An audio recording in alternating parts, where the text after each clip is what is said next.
The Smoky 500 is an approximately 500-mile trip that includes pavement, gravel, and dirt roads around the southeast portion of Tennessee and the northeast section of Georgia. It is broken up into 3 segments: the green, red, and yellow.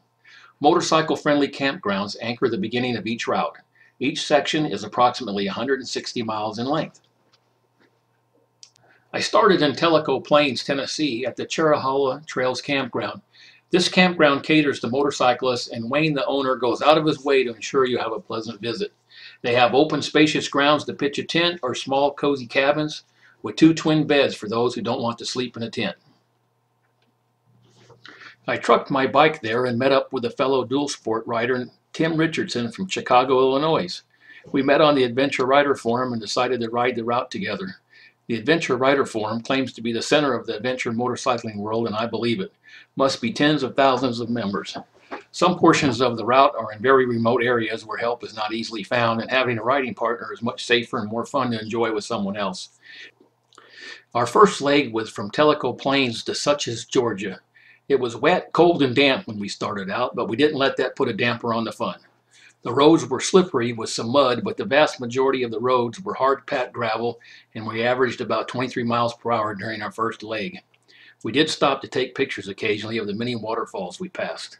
As we climbed up the mountains, we first went through a thick fog that made the road hard to see, but as we got higher, we broke through the cloud layer and were rewarded with fantastic views of the cloud layer below us with the mountain tops breaking through. We next found ourselves on the banks of the Hiawassee River along Childress Creek Road.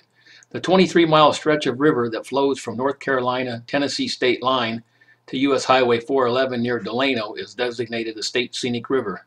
It's a favorite for kayakers and rafters. Just over the bridge from here is the iconic post office in Reliance, Tennessee. The office hasn't operated for 8 years now, but the old U.S. Post Office sign still hangs outside, where the postmaster had shared space with Webb Brothers Texaco and General Store since 1936.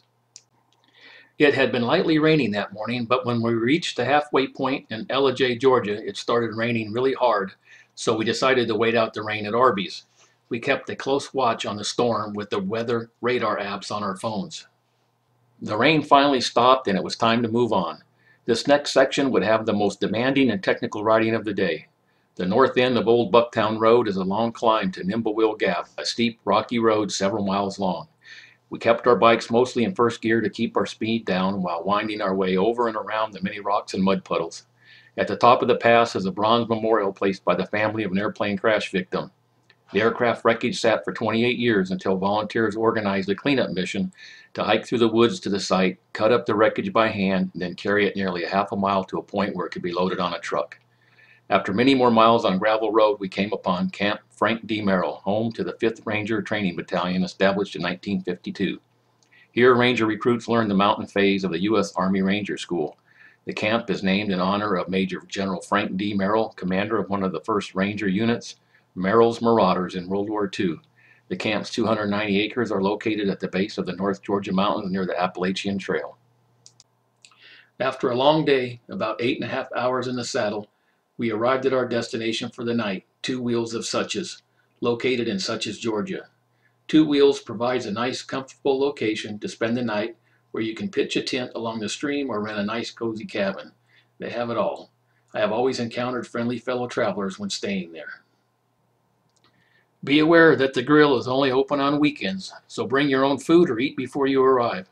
The nearest place to eat is 15 miles away in Donalanga, Georgia.